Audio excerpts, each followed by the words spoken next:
hoje, então, nós temos feito ao longo desses últimos 2 anos e quase meio em que a Milênio existe, nós temos nos dedicado uma vez por semestre para compartilhar a visão que Deus tem nos dado, para compartilhar o sonho milênio e compartilhar tudo aquilo que Deus tem colocado no meu coração, aquilo que Ele tem me mostrado, às vezes em oração, em visões, às vezes em sonhos. Eu quero compartilhar um pouco daquilo que bate no nosso coração e por que eu sou apaixonado por esse trabalho.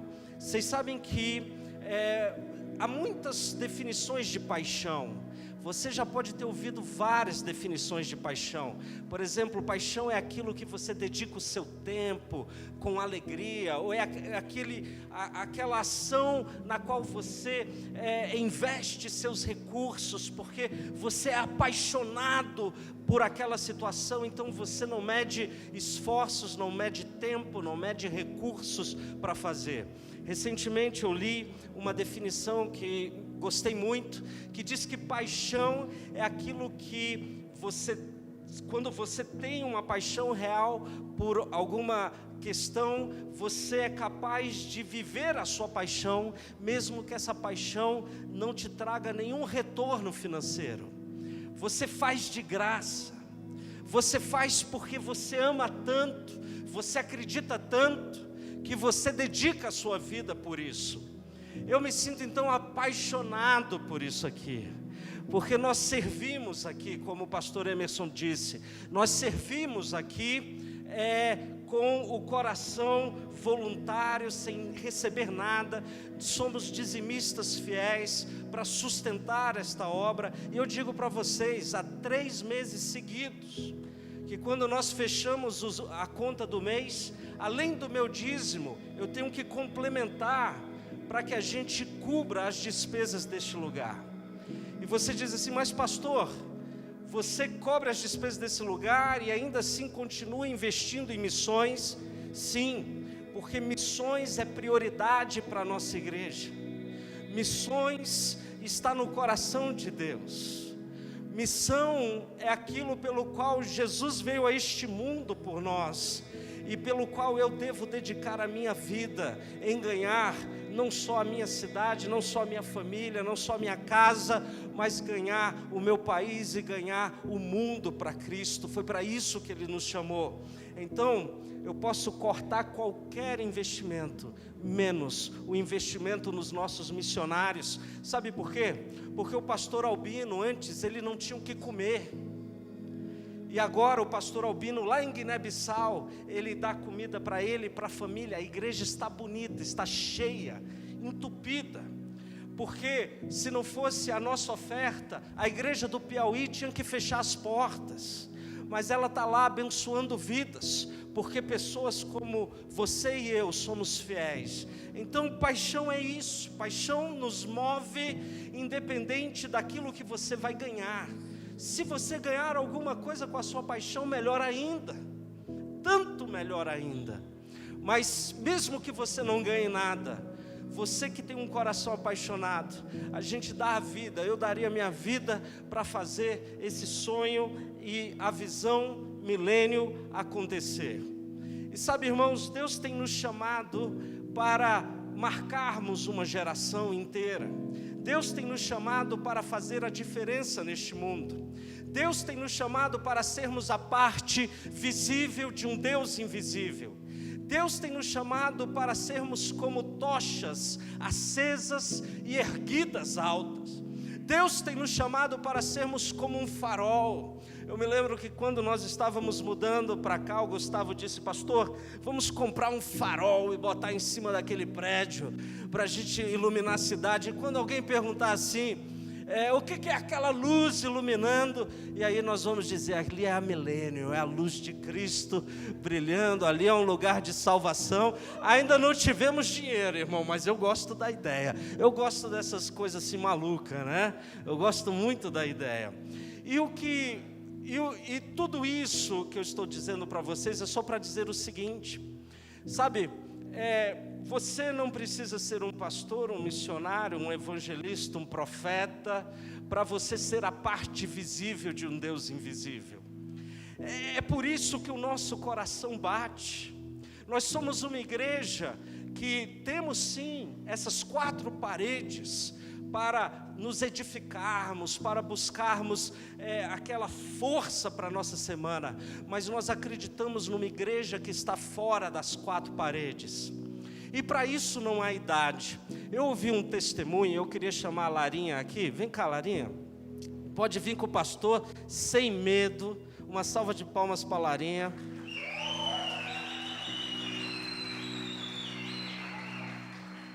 Pode dar a mão para o pastor, sem medo, Larinha, pode ficar tranquila, em paz. E eu ouvi um testemunho da avó da Lara. A avó da Lara, ela disse que estava numa aula de artes, uma aula de pintura. E chegando lá na aula de pintura, ela levou a neta. E a neta, achando aquele ambiente muito silencioso, olhou para a avó e falou assim: vovó, eu posso colocar uma música no celular?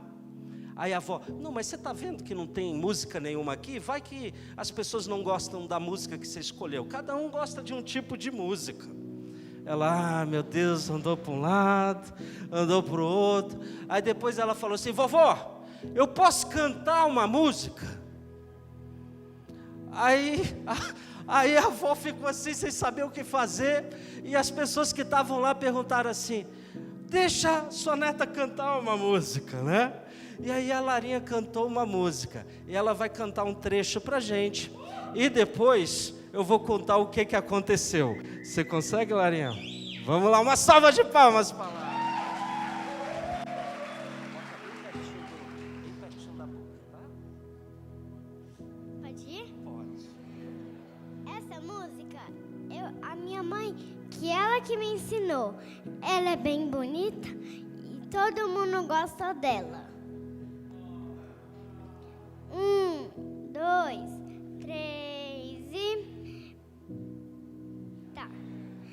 Mas eu quero que vocês cantem comigo. Meu orgulho me tirou do jardim, sua umidade colocou jardim em mim. Se eu vender tudo que tenho em troca do amor, eu falharia.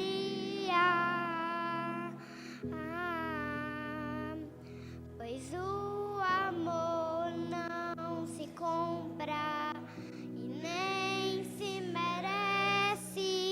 O amor se ganha, de graça o recebe.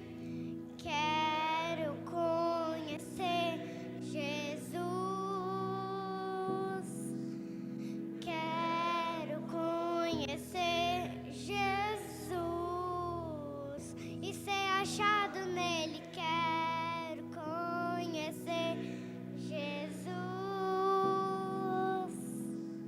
Quero conhecer Jesus.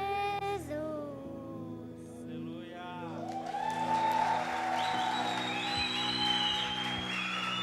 Calma aí, calma. Aí as irmãs que estavam pintando falaram assim: mas que música é essa? Eu nunca ouvi essa música. Que música bonita. Que é isso? Que música é isso? Aí ela fez um convite para elas, não foi? O que você falou para elas? Eu falei para elas, se um dia que eu cantar essa música aqui no palco, é meu sonho cantar aqui, elas podem vir aqui no show.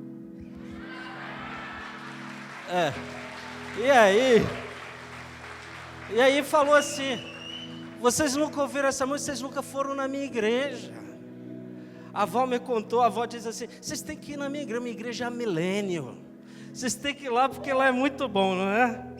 Muito legal, Deus abençoe, Larinha. É bênção ou não é? É ser a parte visível de um Deus invisível ou não é? Essa semana eu ouvi um outro testemunho, me alegrou muito também, porque foi de uma das minhas filhas. Então, chamo Esther aqui para compartilhar a oportunidade que Deus deu dela dividir a fé dela com toda a sala de aula, com todos os seus amigos e amigas. Então, conta aí para a igreja. Boa noite. Então,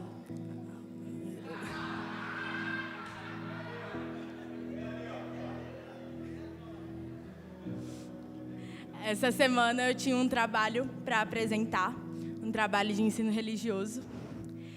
E o trabalho se chama Caixinha de Valores. Na caixinha de valores a gente colocava objetos que representassem valores para a gente. E a gente eu dividi entre o meu grupo e fiquei com a parte de falar minha fé. E por muitos meses, eu já sabia que tinha que apresentar esse trabalho há muito tempo. Eu fiquei, como que eu vou explicar Deus? Não tenho o que explicar Deus, né? Como que eu vou falar da minha fé? E aí Deus ministrou no meu coração para eu contar sobre a minha história. Eu sou filha de pastores, nasci na igreja e também já tive minhas dúvidas. E eu compartilhei com a minha sala como Deus se fez real na minha vida. Que não foi só eu indo todo domingo na igreja que Ele se fez real. Ele se fez real num momento específico na minha vida, quando eu precisei, sabe? E eu contei a minha história toda para a minha sala. E no final eles se abriram para fazer perguntas a mim. E eu fui respondendo. E eu acho que vocês sabem, né, que deixar uma sala de adolescentes em silêncio é a coisa mais difícil do mundo. E, cara, não tinha um ser que estava fazendo um ar na sala. Tava todo mundo prestando atenção, com o olho assim em mim. E aí meus amigos começaram a chorar, minhas amigas começaram a chorar. E foi um momento lindo, sabe? Que eu não tive que falar nada a não ser a minha história, a não ser o que eu acredito. E foi isso. E o professor te fez um desafio, não foi? Qual foi o desafio? Ir nas outras salas e contar a minha história.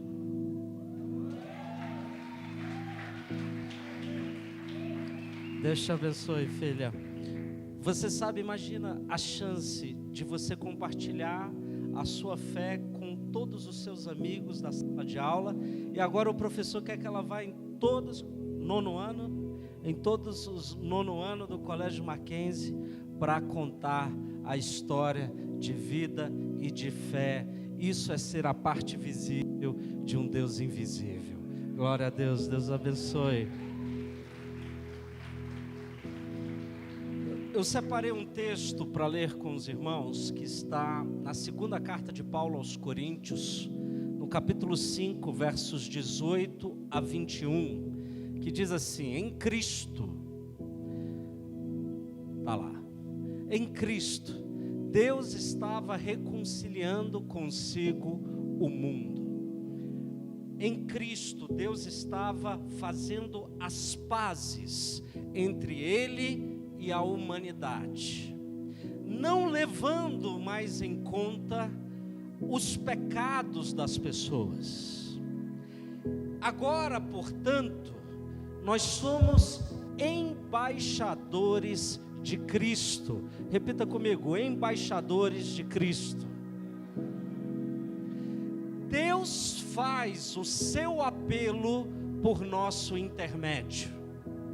Falamos em nome dele quando dizemos: reconciliem-se com Deus, pois Deus fez de Cristo, aquele que nunca pecou, a oferta por nosso pecado, para que por meio dele fôssemos declarados justos diante de Deus. Palavra do Senhor. Sabe, eu estava lendo o texto e lembrei que nesta semana uma das nossas ovelhas, que eu amo muito, se formou em relações internacionais, né? Então, cadê a Letícia? Cadê? Uma salva de palmas a Letícia. Vem cá, Letícia. Só para o pessoal te ver. Olha lá, relação, como é que se fala? Internacionalista agora você é, né? Então, pessoal, olha aí, mais uma. Vire para a igreja, pode vir aqui, vire para a igreja. Vira para a igreja. Uma internacionalista. Glória a Deus. Deus abençoe. Deus abençoe. Em Cristo, Deus estava fazendo as pazes com o mundo. E depois daquilo que Ele fez na terra, Ele nos enviou, Ele nos tornou seus embaixadores. E como embaixador de Deus, é como se Ele estivesse fazendo um apelo ao mundo por meio da minha e da sua vida. Eu sou a parte visível de Deus. Nós estudamos durante 8 semanas, que quando João viu a voz de Deus falando com ele olhou para trás, ele disse que era como uma voz de trovão, e quando ele olhou para trás, ao invés de ver Jesus, ele viu a igreja, ele viu 7 candelabros, e no meio dos 7 candelabros, um como filho do homem, Jesus proclama a sua voz por meio do ministério apostólico, por meio do ministério da igreja de Cristo, por meio da minha e da sua vida. Ele nos tornou embaixadores de Deus. E quando nós vivemos e andamos e cumprimos com a nossa missão, é como se Deus estivesse fazendo ao mundo um apelo, através da minha e da sua vida. E esse apelo é: reconciliem-se com Deus, façam as pazes com Deus, se conectem com Deus novamente, porque quando Deus olha para você, Ele já não te olha como um pecador, porque Ele pagou o preço pelos seus pecados, de forma que quando você se arrepende dos seus pecados, Ele te vê e puro, com a graça e com a glória de Deus. Nós somos embaixadores de Cristo. O embaixador é alguém que vive debaixo da autoridade daquele país o qual ele representa. Ele foi enviado debaixo de uma autoridade, e foi isso que Jesus fez quando Ele disse: ide por todo o mundo e pregai o evangelho a toda criatura, quem crer e for batizado será salvo. Eis que todo o poder no céu e na terra me foi dado, e agora eu dou a vocês. Ficai em Jerusalém até que do alto sejais revestidos de poder e de autoridade. O embaixador é alguém que vive pela autoridade daquele que o enviou. O embaixador é um representante legal, formal. Ele é um reflexo daquele que ele representa. Olhar para o embaixador é uma boa imagem de olhar para o país o qual ele representa.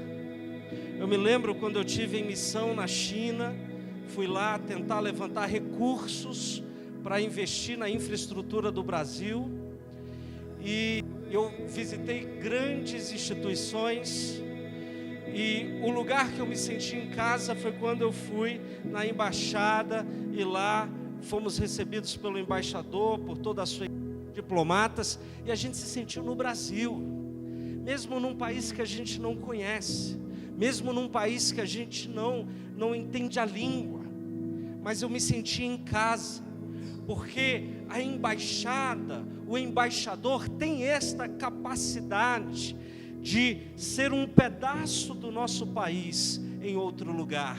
Você entende que como embaixador de Cristo, você deveria viver de tal forma que as pessoas vissem na sua vida que você se move, que você respira, que você age por meio de uma autoridade maior, você está investido de autoridade.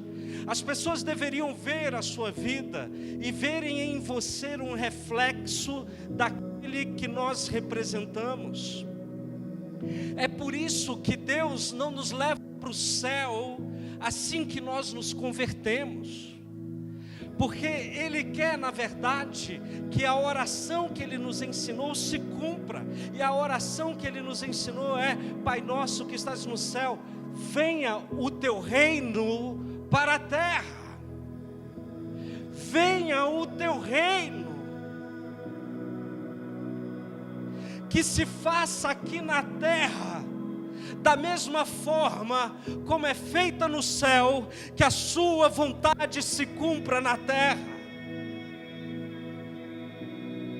Eu vejo muitos irmãos, muitas igrejas preocupadíssimos em ir para o céu. O céu é uma certeza, e um dia, seja de forma natural, ou seja por meio do arrebatamento, nós estaremos no céu com o Senhor. Mas a nossa missão nesta terra é trazer o céu para cá, é trazer o reino de Deus, é proclamar aonde você estiver: arrependam-se, porque o reino de Deus chegou até vocês. É dizer: Pai, venha até nós o teu reino e faça aqui na terra da mesma forma como o Senhor faz no céu. Eu sou um representante seu, eu sou um embaixador seu. Olhar para mim, olhar para a minha cultura, olhar para a forma como eu vivo, deveria ser uma aproximação da forma como Deus vive, da forma como a cultura de Deus acontece no céu. Pastor, isso é muito utópico. Não creio. O embaixador é um construtor de pontes. O embaixador é alguém que constrói pontes entre duas culturas diferentes. Cultura não é aquilo que você faz. Cultura é aquilo que você é. Sabe, cultura, nós adoramos a Deus enquanto os irmãos cantam aqui na frente. Você pode dizer: esta é a cultura da igreja. Não necessariamente é a cultura da igreja. Às vezes você faz uma reação automática a um comando que foi dado do púlpito para a igreja. Adoração e ser um adorador não é algo que nós fazemos, é algo que nós somos. Nós adoramos não no domingo à noite, nós adoramos de segunda a segunda, 7 dias por semana, 24 horas por dia. Nós vivemos um estilo de vida de adoração. Nós vivemos um estilo de vida que glorifica a Deus 24 horas por dia. Se não for assim, é porque a cultura do reino de Deus ainda não tomou conta da sua vida. E se a cultura do reino de Deus não invadiu a sua cultura, é porque você precisa aprofundar-se no seu relacionamento com Deus. Deus tem mais e quer mais de você. E a Milênio nasceu para isso. A Milênio nasceu com 3 pilares. Ela nasceu para conectar a nossa geração com Deus. Ela nasceu para despertar o potencial dessa geração. E ela nasceu para transformar realidades. É por isso que existimos.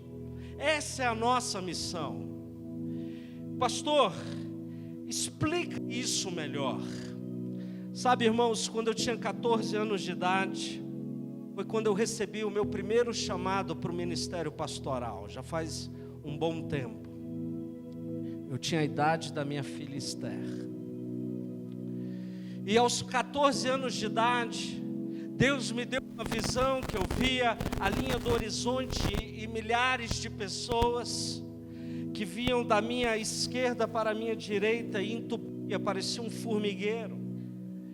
E quando eu olhava à frente, eu me via lá na frente, eu me via lá na frente, eu estava em cima de uma plataforma quadrada, e eu estava com as mãos estendidas, e eu falava uma língua que eu não entendia, mas eu entendia que eu estava abençoando aquelas vidas.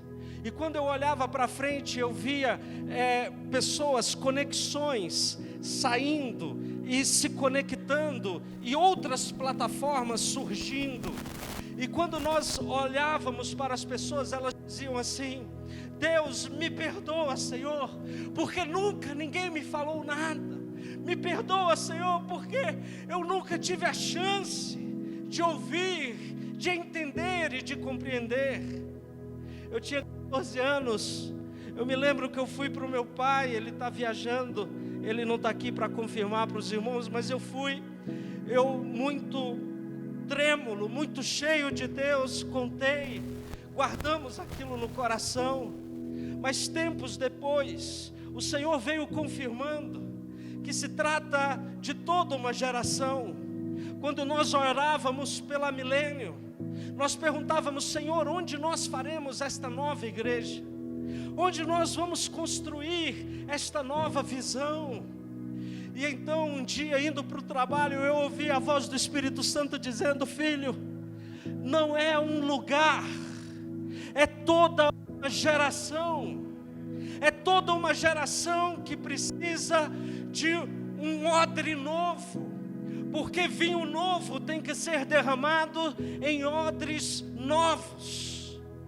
E então começamos a sonhar, e Deus começou a nos ensinar que nós vivemos num tempo em que a vida ela é digital, num tempo em que o mundo, como diz o meu amigo Duda, é ali na esquina, a globalização, os padrões de comportamento, a vida, aspectos de sustentabilidade, de propósito, e percebemos que a igreja não estava se comunicando com esta geração. Percebemos que a igreja, por exemplo, acha um pecado um jovem abrir a sua Bíblia por meio do smartphone. O Senhor começou a falar conosco de que a Bíblia ela já foi escrita, irmãos, numa pedra, já foi escrita num papiro, já foi escrita em pergaminho, já foi escrita em couro, já foi escrita em papel, com a partir da invenção da imprensa por Gutenberg. Mas chegamos o tempo em que ela é escrita de forma digital. E não há problema nisso.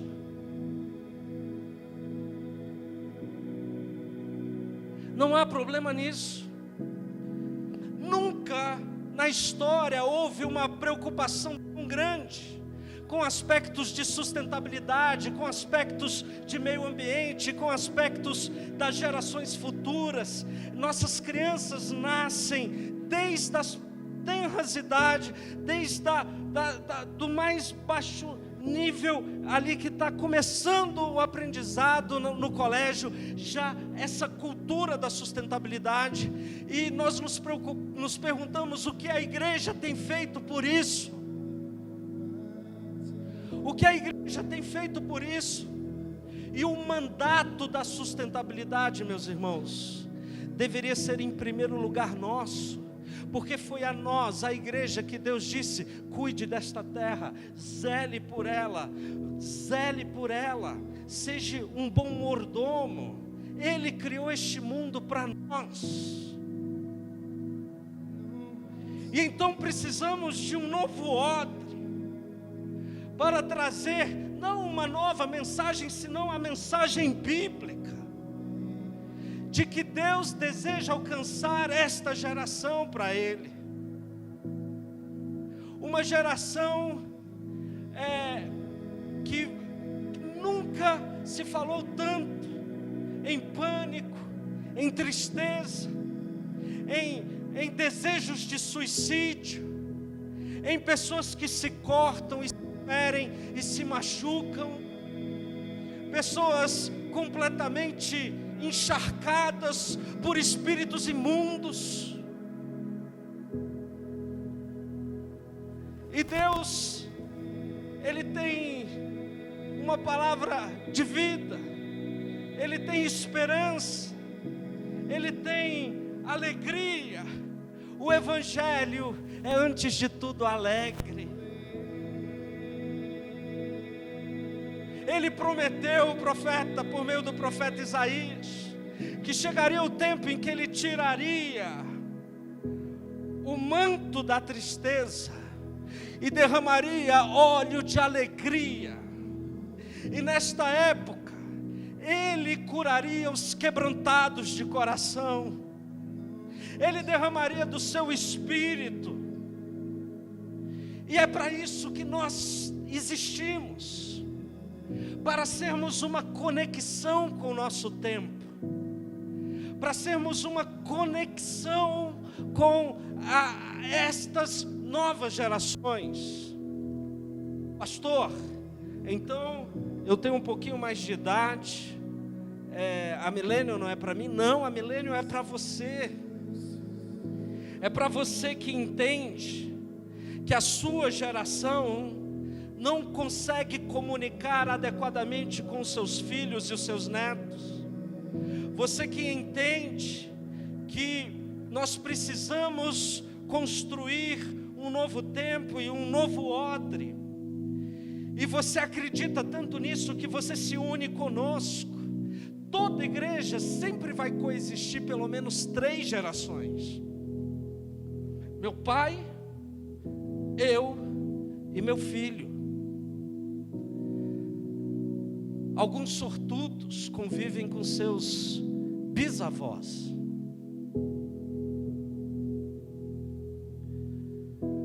Mas a cara, mas a forma de conexão, mas a forma de interação, mas os programas que vamos desenvolver, mas as coisas que vamos fazer, elas estão conectadas com aquela geração que na próxima década representará 80% de toda a força de trabalho do mundo. Os nascidos após 80. Quem nasceu após 80? Levanta a mão. Eu não posso levantar a mão. Você nasceu após 80? Você é velho.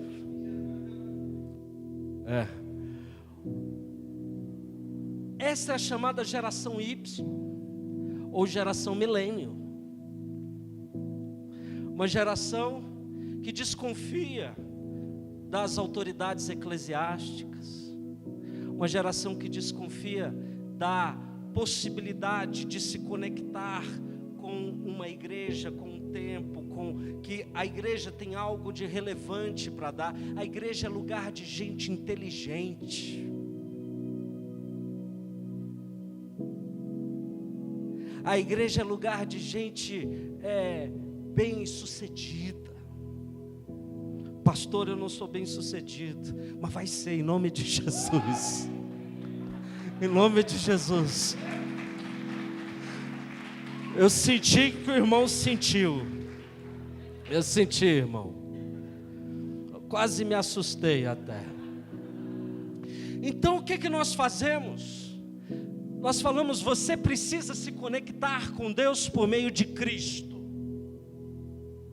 Uma vez conectado, você precisa entender que você foi criado à imagem e semelhança de Deus, que a excelência de Deus está em essência dentro de você, que você precisa restaurar a forma como você se vê, você precisa restaurar, curar suas emoções. Você precisa entender que Deus te deu uma inteligência incrível. Você precisa entender que você pode fazer grandes coisas em Deus.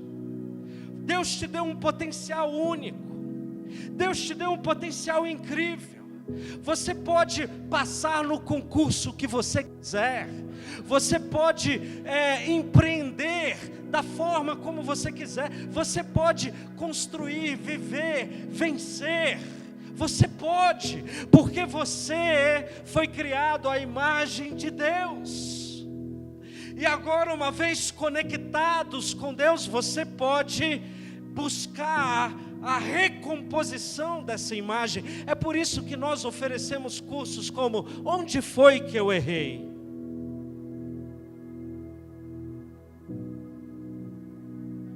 E depois disso, pastor, depois disso, uma característica desta geração, estão procurando um propósito na vida, estão procurando um destino, estão procurando algo pelo qual faça sentido viver. Diferente da minha geração, meu pai disse assim para mim: filho, estude muito, passe num concurso, trabalhe sua vida toda, tenha uma boa aposentadoria, e aí você pode curtir a vida depois. Eu cresci assim. Isso soa familiar para você? Soa familiar para alguém?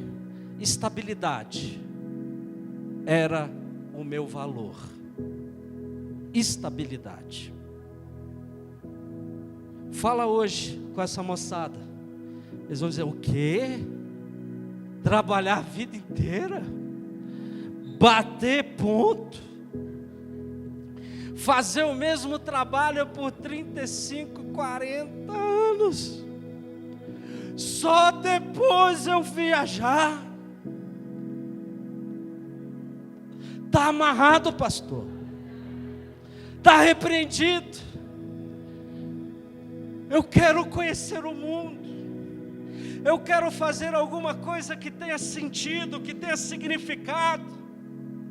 Eu quero deixar uma marca nesse mundo. Que instituição neste planeta tem um propósito mais incrível do que uma instituição chamada Igreja de Jesus Cristo? Nós temos um propósito incrível neste mundo. E agora, quando eu conecto o meu propósito com o propósito de Deus, eu posso viver o meu destino profético. Eu posso transformar realidades. E para fazer isso, você não precisa ser um pastor. Você não precisa ser um mestre, um profeta, um evangelista. Você faz isso sendo um cristão, um embaixador verdadeiro, uma pessoa que carrega a glória de Deus por onde você anda. Você faz isso, você que é professor, glorificando a Deus na sua sala de aula. Você que é um empreendedor, glorificando a Deus por meio do seu empreendimento. Você que é um profissional liberal, glorificando a Deus através do seu escritório, do seu consultório, como pastor, como a Larinha fez, como a Esther fez no colégio, compartilhando a sua fé, compartilhando a sua vida, dizendo: eu encontrei um propósito na minha vida, e você pode encontrar também. Sabe por quê? Porque eu entendo que a responsabilidade é minha. Esse mundo ainda não foi evangelizado. Sabe por quê, irmãos?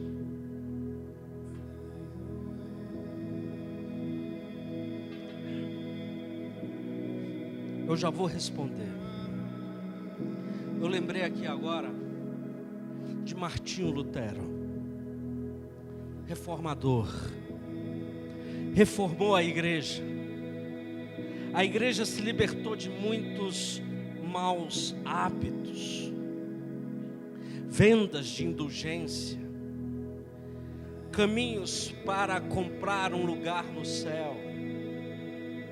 Ele reformou a igreja, e a igreja mudou o seu conceito e a sua teologia, e entendeu que é pela graça que nós somos salvos.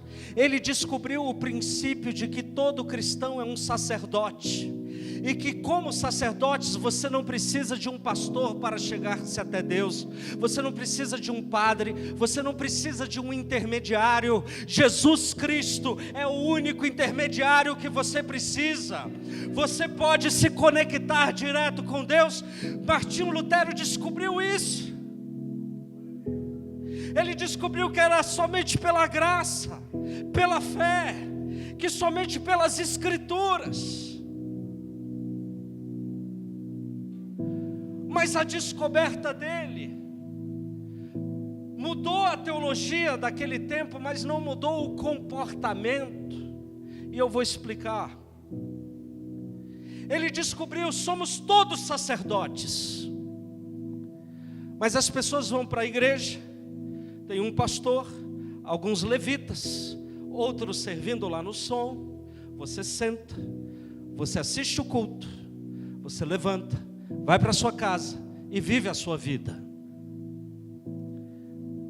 Antes da reforma, as pessoas vinham para a igreja, assistiam o culto, a missa, ouviam, iam para casa, viviam a sua vida. Depois da reforma, as pessoas saem da sua casa, vêm para a igreja.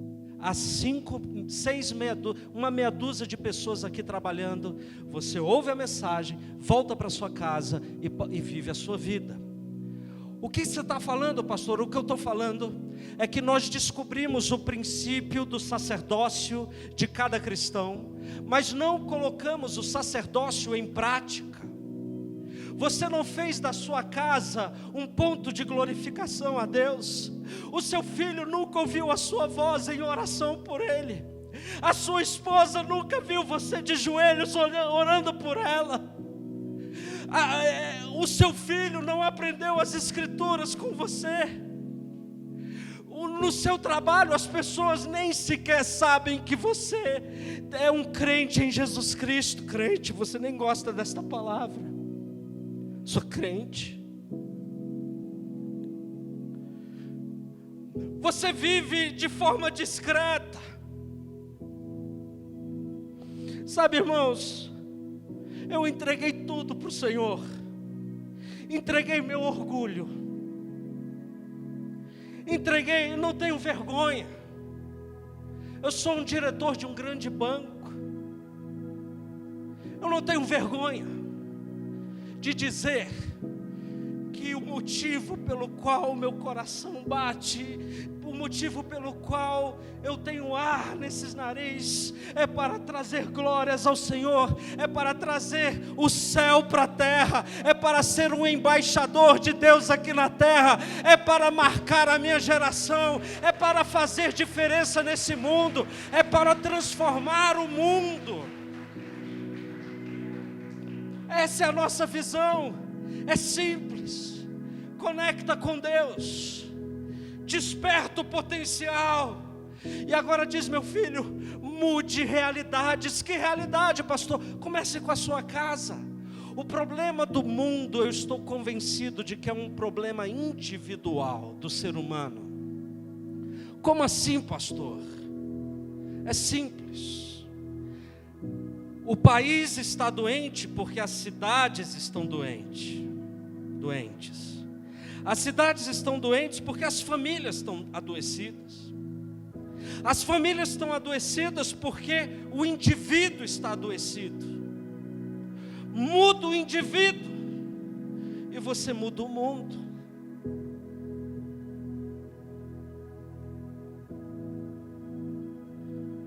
Mas eu não sou capaz de mudar ninguém. Você não é capaz de mudar ninguém. Mas existe um, que ele é especialista em mudar histórias. Existe um, que é especialista em mudar histórias. E você é embaixador dele. Você é embaixadora dele. E por isso nós devemos mudar histórias. Eu quero lançar, meu Deus, da tarde, vou concluir. Vou nem falar esse versículo. Vou falar esse versículo, eu gosto dele. Olha esse versículo rapidinho. Agora, por nosso intermédio, podemos ler juntos? Vamos ler juntos? Ele é forte. Versículo forte. Estou na sua frente? Não? Dá para ler? Vamos lá, 1, 2, 3 e...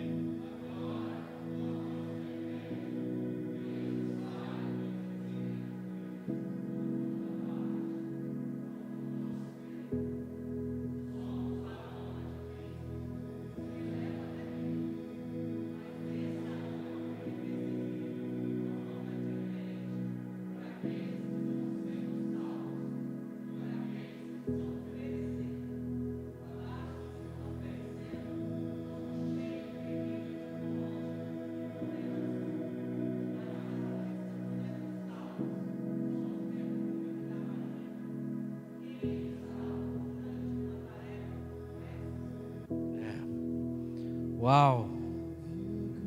Forte, né? Eu estou espalhando o cheiro de Cristo.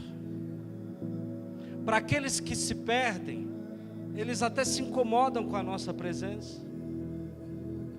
Eles ficam assim, pô, lá vem esse cara. Para aqueles que estão sendo salvos, nós cheiramos como vida para eles. Um bom perfume que dá vida. Nós temos que deixar uma marca. Não dá para passar pelos poucos anos que você tem aqui nesta terra e não deixar uma marca.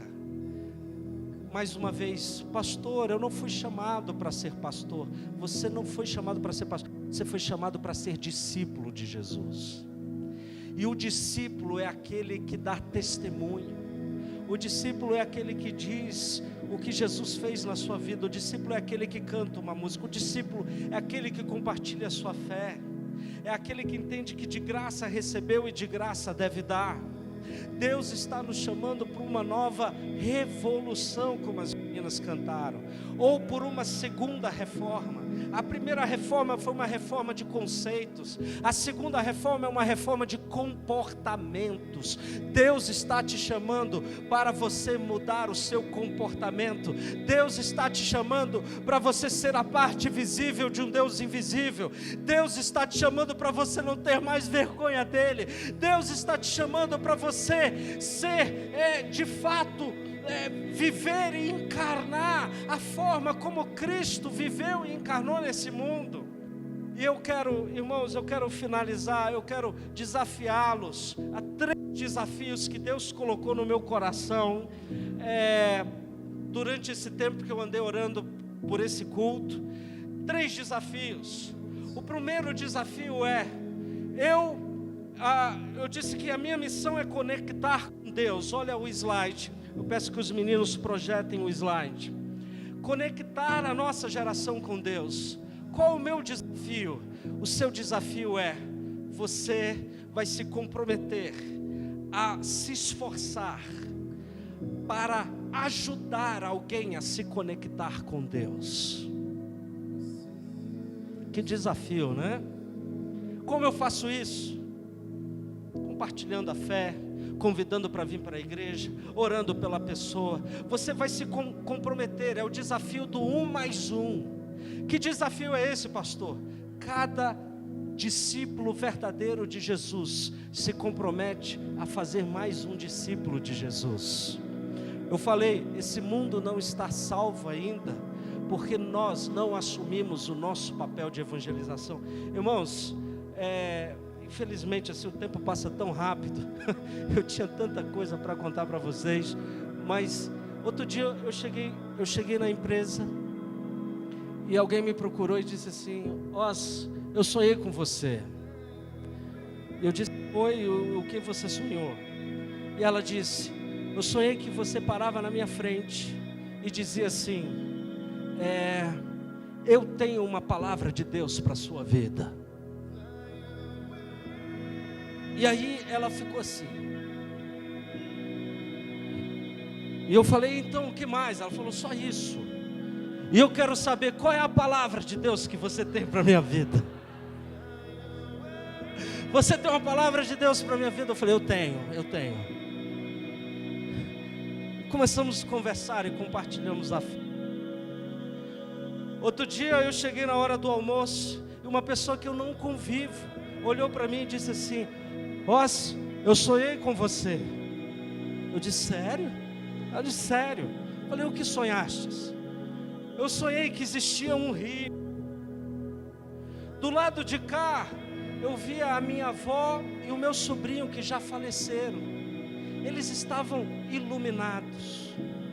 Do lado de cá do rio eu via você com a sua esposa e suas filhas. E vocês tinham a mesma luz. E eu acordei. E eu disse: eu sei o que o seu sonho significa.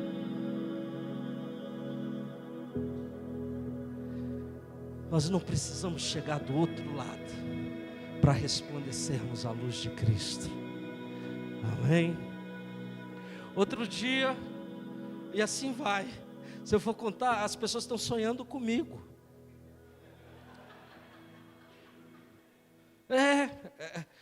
Aconteceu 3.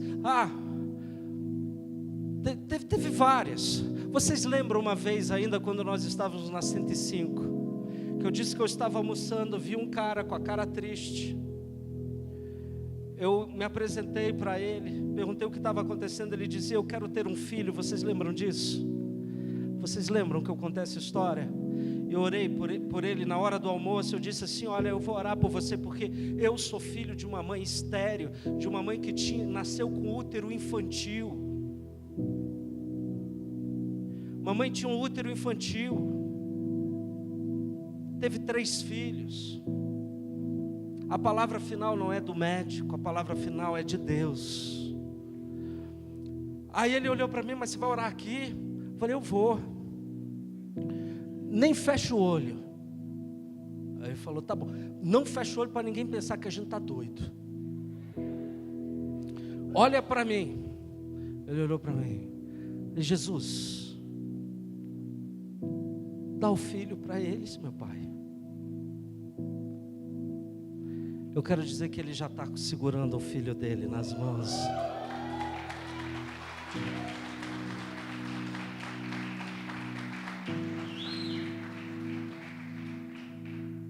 Deus é o dono da vida, Ele é o dono da morte. A palavra final é sempre de Deus, nunca de homem algum. E assim, a gente poderia contar dezenas de histórias. Nós pegamos o Uber. Fernanda começa a conversar com a motorista, era uma mulher. A motorista está muito desanimada, muito chateada com a vida. A Fernanda disse: por que você não vai a uma igreja? Ela falou: eu já fui numa igreja, mas o pastor foi tão chato comigo, eu estava até gostando. Ele fez uma coisa que eu achei um absurdo. Aí eu já me interessei pela conversa.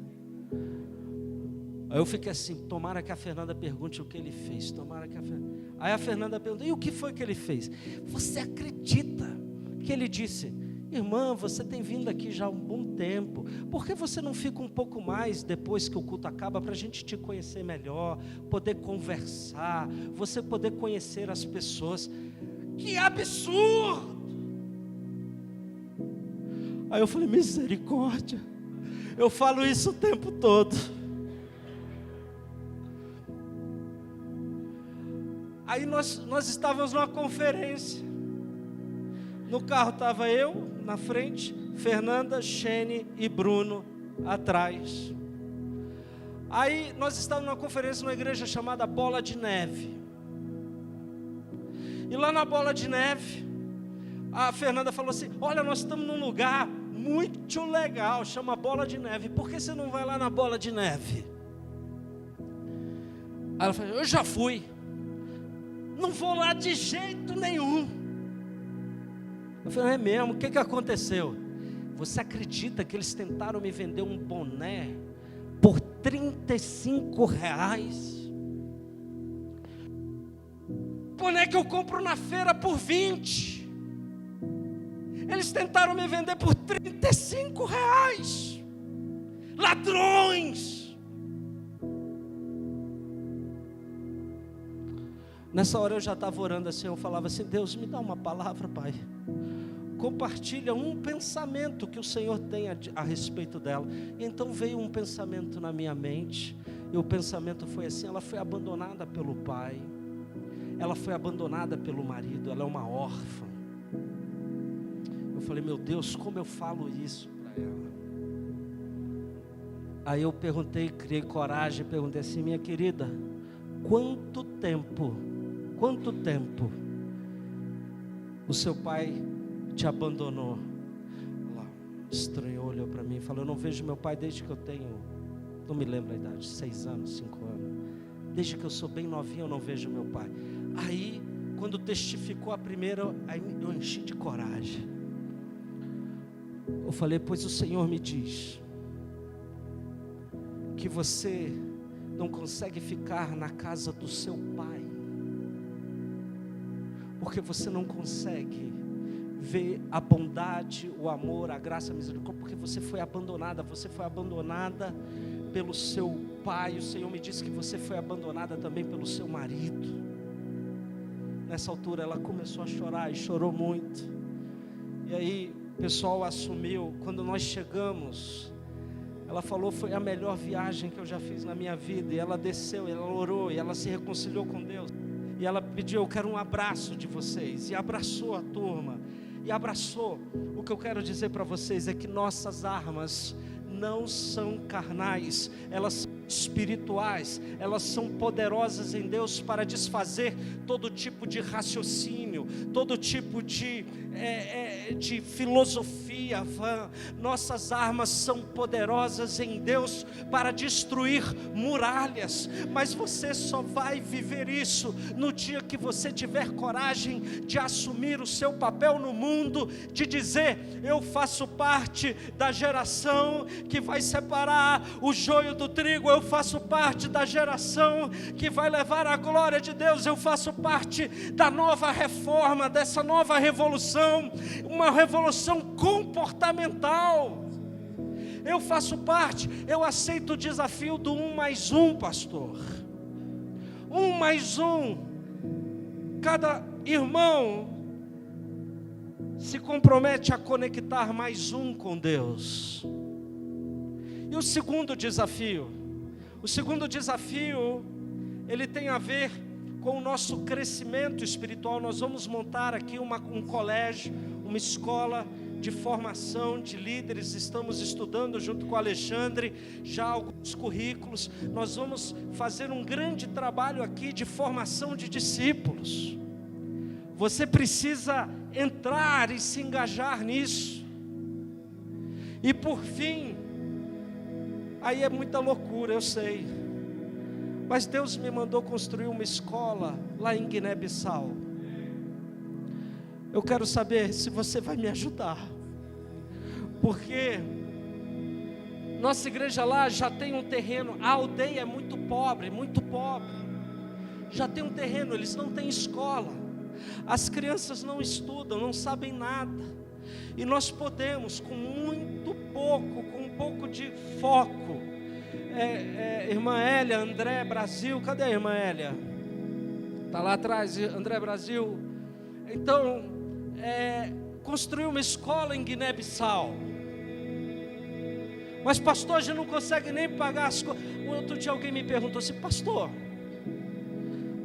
nós temos uma África no Brasil, por que você está indo lá para fora? É uma boa pergunta?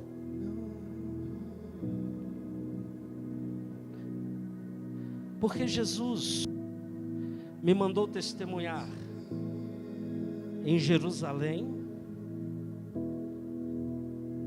Judéia, Samaria, Judéia e nos confins da terra. E não há uma ordem para isso não, é tudo ao mesmo tempo. Por isso a gente abençoa a ONG Geração Viva, por isso nós abençoamos o Piauí, por isso nós temos um pé na África, nós ajudamos na Índia, por isso nós fazemos essas coisas. E aí, eu vou passar aqui, eu perdi o horário, desculpa irmãos, já vou chamar a Fê para conduzir a Santa Ceia, mas eu quero desafiar você, quem aceita fazer esse desafio? Eu quero que você fique em pé onde você está. O desafio qual é o desafio mesmo, pastor? Eu vou ser um embaixador de Jesus, eu vou ajudar nesse sonho do 1+1, eu vou ajudar no sonho de construir uma escola em Guiné-Bissau, eu vou ajudar no sonho de edificar um centro de treinamento de discípulos aqui. Eu vou fazer parte da geração que foi chamada e respondeu com a vida. Eu quero fazer parte dos sonhos de Deus. Eu quero ter um propósito na minha vida. Eu quero ter sentido e significado na minha vida. Em nome do Senhor Jesus, comece a orar agora. Você que ficou em pé, coloque as mãos no seu coração e diga: Pai,